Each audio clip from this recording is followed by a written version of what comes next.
Good evening to all of you, faithful viewers of Equinoxe Television. Thank you so much, viewers, for accepting to be with us on this edition of the news today, Friday. Our major stories this evening: Cameroon and Canada are the only two bilingual countries in the world with English and French as official languages. In Cameroon, locals have been asking if bilingualism or the bilingual nature of the country is a curse or a blessing to the nation. This is as Cameroon today observes the National Bilingualism or Bilingualism Day for the promotion of the two official languages in the country. Some educators explain why bilingualism seems to be a curse more than a blessing in the country in this edition of the news. And also in this edition, Cameroon now has a new ambassador to Israel. Nzifonta Boma, who hails from the northwest region, was appointed in a recent presidential decree. We'll tell you more on his professional parkour journey in this news edition. Viewers, those are our lead stories. Details and more when we come back.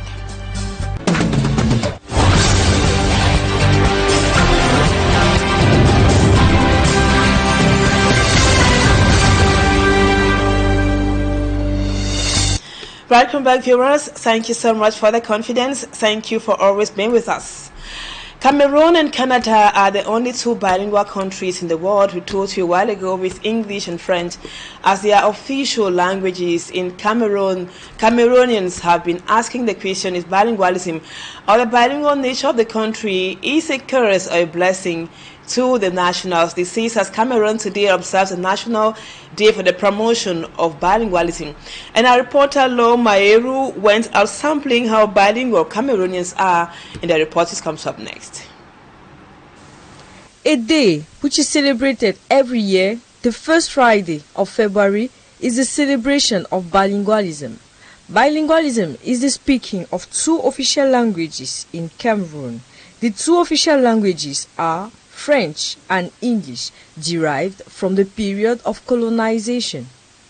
As Cameroon, known to be a unified country, Cameroonians are trying to be in the shoe of bilingualism. It's language for every Cameroonais to speak, any man or understand anybody. Le bilingualisme, c'est la langue qu'on parle, c'est le jour qu'on parle de différentes langues, comme anglais et français, qu'on peut expliquer en français et en anglais aussi.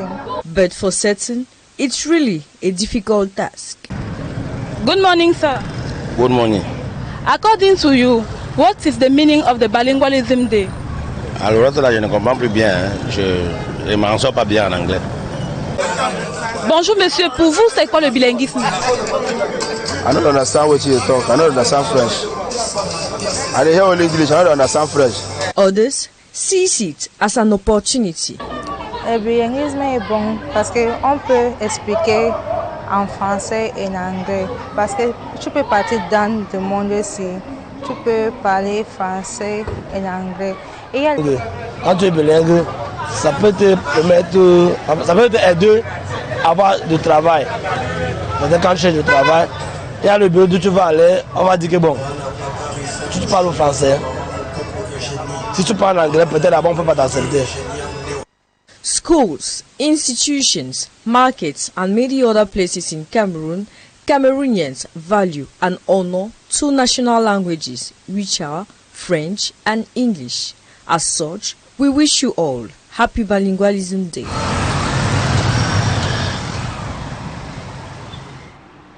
We will be coming to the official ceremony of the Bilingualism Day in Douala in the course of this news edition.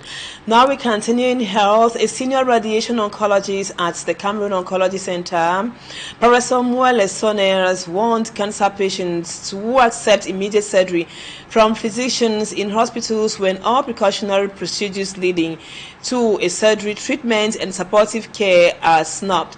This could aggravate the situation and result to death. Innocent Asset tells us more on the journey of a cancer patient from diagnosis to treatment and supportive care that must be respected for a successful surgery and also treatment. Out surgery on a cancer patient requires diligence with all the necessary steps respected by physicians once a particular cancer has been detected from a hospital and the patient referred to a specialized cancer center. I'm taking a case of a lump in the breast. The first physician who has seen the patient will say, oh, I cannot take care of this patient. Please go to a specialized center. Now, when it comes to the center, it will be received by a first physician who will give the propositions of his treatment. The file is taken to the board, to the cancer board, and that's where every people dealing with treatment and follow-up will be there for the decision. It is an entire college of physicians who combine their expertise to treat cancer, not a single person or an incomplete number. You have people doing diagnosis, that's the pathologists, the medical imaging, and so on and so forth. And you have people dealing with the treatments, that the surgeons, the radiotherapists, the medical oncologists. And then you even have people dealing with palliative care. So when the patient has been received, the tumor board take the decision and communicate now to the patients, including the amount of the whole treatment that will be offered to him. Patients with early diagnosis and who meet the required surgery cost stand a greater chance of surviving from cancer. The reverse is true. That's our problem. People not having money. The patient obviously should look for means. And almost 80% of our Cameroonian patients come at very late stages. Cancer, when it's not showing itself, maybe by pains, heavy pains somewhere, bleeding and so on and so forth, they will not go to the hospital. So people live like that. And when they come to the hospital, when the patient is in front of him, he has already made in his mind that, okay, this one, I'm sure he will live maybe 2 more months, not more than that. But you cannot leave him, and you will not tell the family. Sometimes you have families that accept. You will not leave him go. You will say, okay, let him go. You will let him not die with pains and sorrow and so on.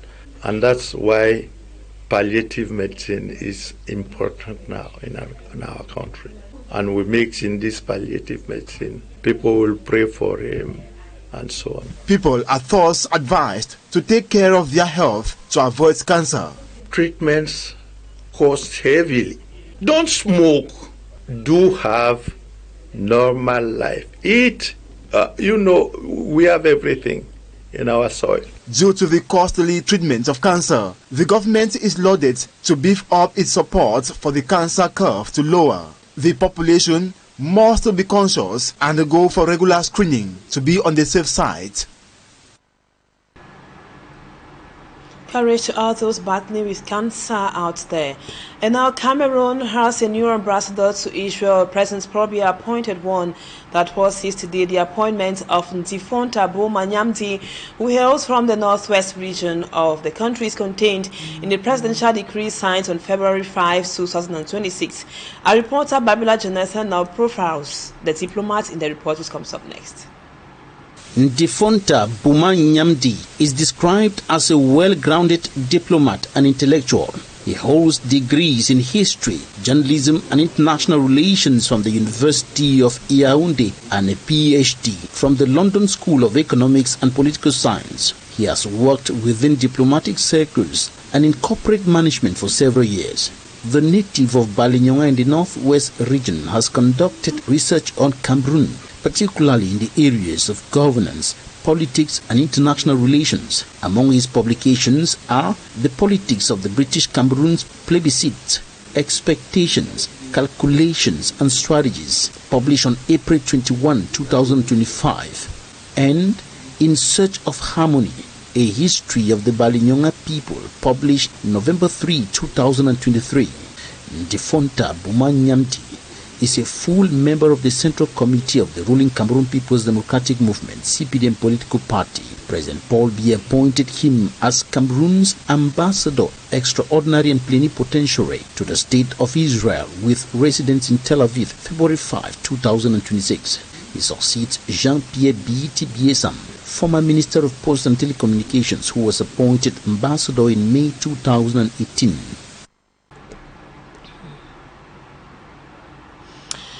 And now we talk something else. Denis Sassou Nguesso, 82 years old, of the DRC, has announced his candidacy for the presidential election of March 15, 2026 in Congo-Brazzaville. This announcement was made on Thursday, that was yesterday, at the launch of Congo's first major agricultural fair in Bambo-Mingali.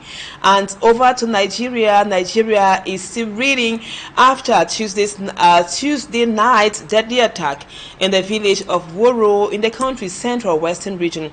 The current death toll now stands at over 160. Sedu Chakucho with details.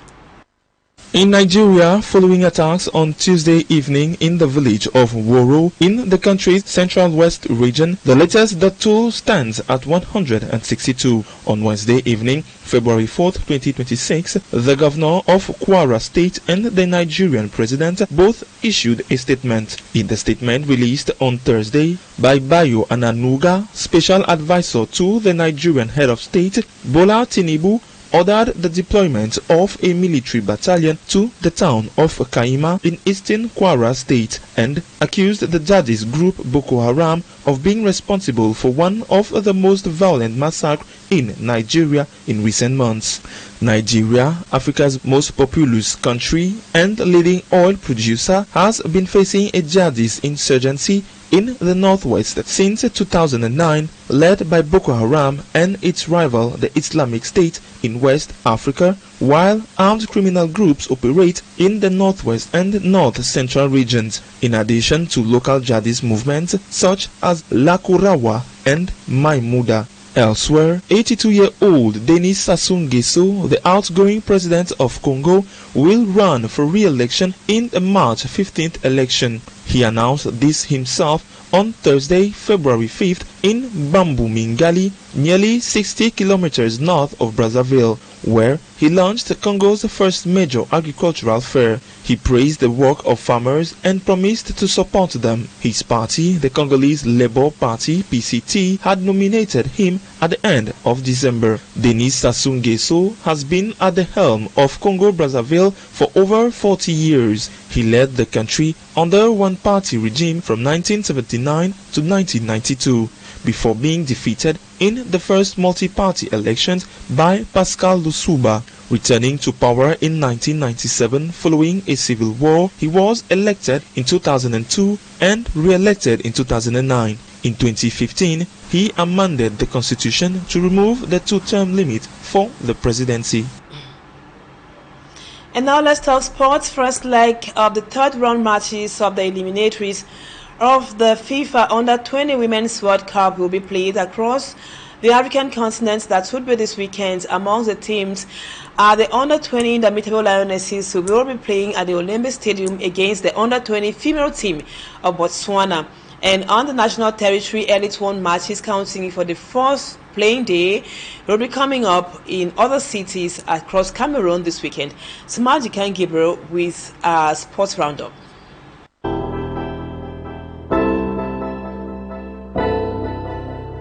The Under-20 female football team will challenge the Under-20 Mariners of Botswana at the Olympic Stadium this Saturday in the first leg qualifiers game of the third round eliminatory for the Under-20 Women's FIFA World Cup. To better prepare for the game, the girls of Coach Hassan Bala, who have been in camp since January 25th, have gone through exercises on how to conserve a game, win the ball when they lose it, and defensive organization. During the period of their camp, they played 2 warm-up games against the Under-17 boys of Vision Foot Academy. It ended 2-2. And with the Under-17 boys of Royal Academy of Mfu, the game ended 4 goals on either side. The opponents of the Under-20 Lionesses, the Young Mares of Botswana, who are already in Cameroon, say they are set for the game after a long period of camping.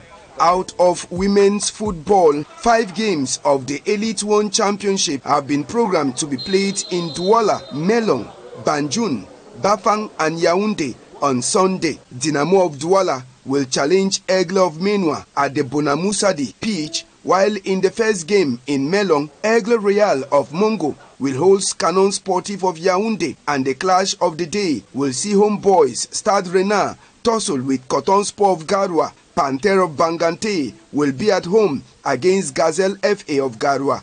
Unisport of Bafang welcomes Victoria United, and Colombe Sportif of Jan Lobo will tackle RS Fortuna of Mfu in a Central Regional Derby. The last day 4 match comes up on Monday with Fouve Azou to welcome PWD of Bamenda in Yaoundé. After 3 playing days, Panther Sportif of Ndé with 2 wins and a draw tops the table with 7 points, while RS Fortuna with 2 defeats and a draw is top from the bottom with 1 point.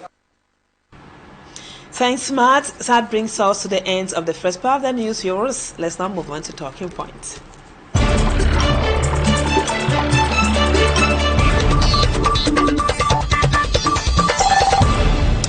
Welcome back, viewers. Today we are talking on the practice of bilingualism in Cameroon. Is it a reality or just a farce? Our guest tonight is TITANJOH Feger. He is an educationist heading a bilingual institution here in Douala. Thank you, sir, for accepting to talk to us, to be our guest on the news tonight. Now, Feger, tell us, what's your appraisal of the teaching approach of bilingualism in schools across Cameroon, considering that you are at the head of a bilingual school in the country? And I am impressed with bilingualism in commercial cities.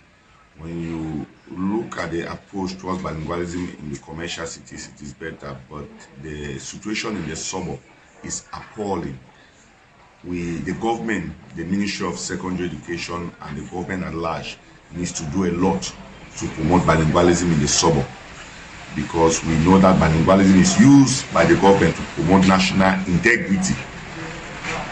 So it is important to promote bilingualism in the suburb. But bilingualism has been relegated to the large commercial cities, where most of the commercial agents learn to speak both languages for their business interests and thereby promoting bilingualism. When you go to the suburb, the situation is a far cry from what exists in the commercial centers.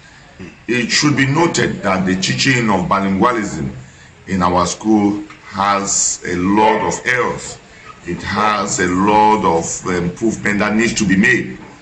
I'm calling on the minister, Professor Nalova, that if she can take some proposals from us educators and civil activists, we are going to be grateful.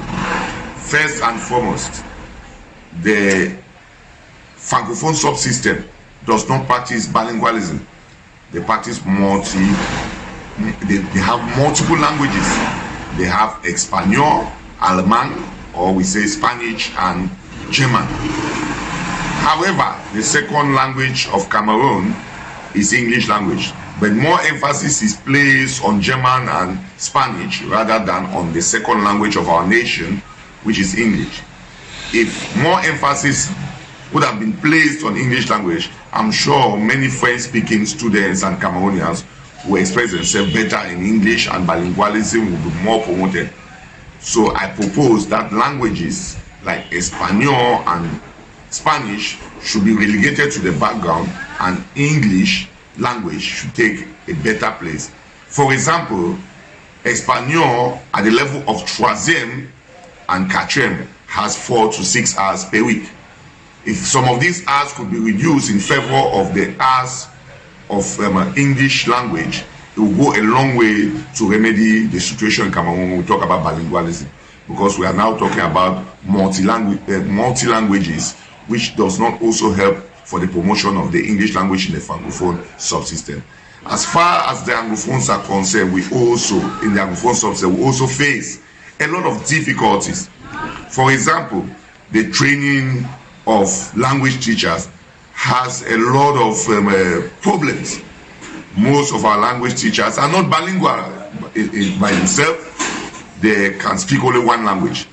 The teachers who teach French speak only French language. Most of them cannot even utter a word in English language. Those who teach English to Francophones can speak only English. Many of them cannot utter a word in English.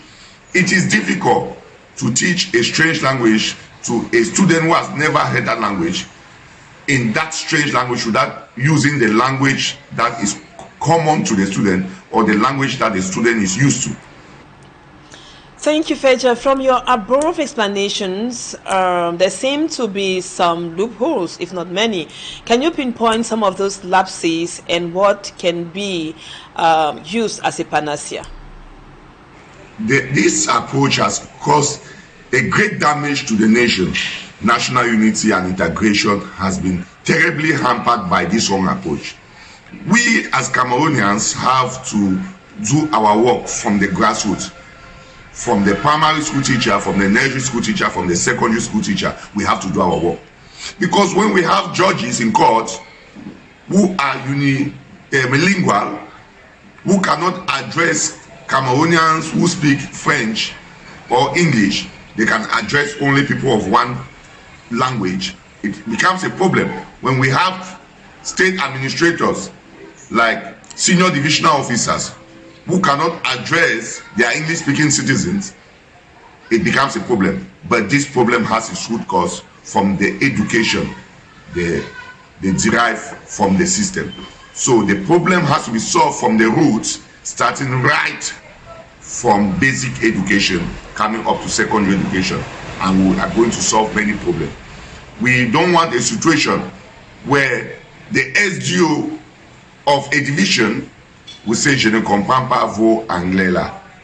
It is appalling and it is shameful for a state administrator who is supposed to be bilingual in himself, as a nation striving to promote bilingualism, to say, "Je ne comprends pas vos anglais là." It is something that the government needs to look at it deeply. Even in the institutions where these state administrators are trained, we are talking about the ENAM and the ENIA and the so on, there must be the promotion of bilingualism. I don't see any reason why a Joe should be graduating from ENAM when he cannot express himself in both national languages perfectly. We are in a bilingual country, as we say. State administrators living in public schools should be able to express themselves in both languages to promote bilingualism, national integration. Perfect. Now let's talk about the impact of bilingualism. Feger, can we say the fact that Cameroon is bilingual has so far been more of a curse than a blessing to the very essence of the state, which is a peaceful coexistence?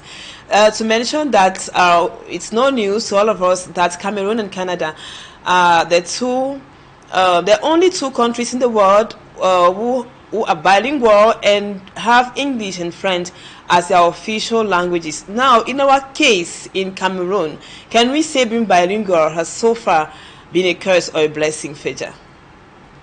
And this is what we have been talking about. We have been in a crisis for 9 years, and the root cause of this crisis is this problem of bilingualism.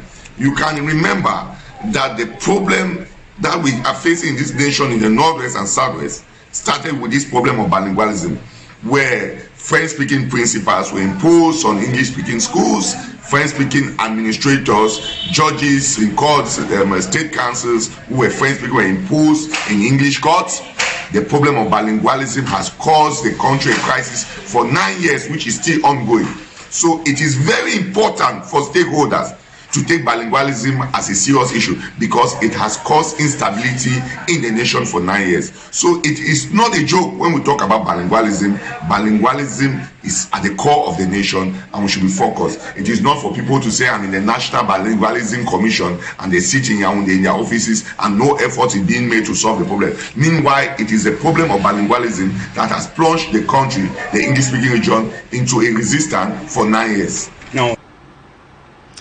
Okay, Feger, if Cameroon and Canada are the two countries which are bilingual across the world, then maybe we should copy the good example. Why not?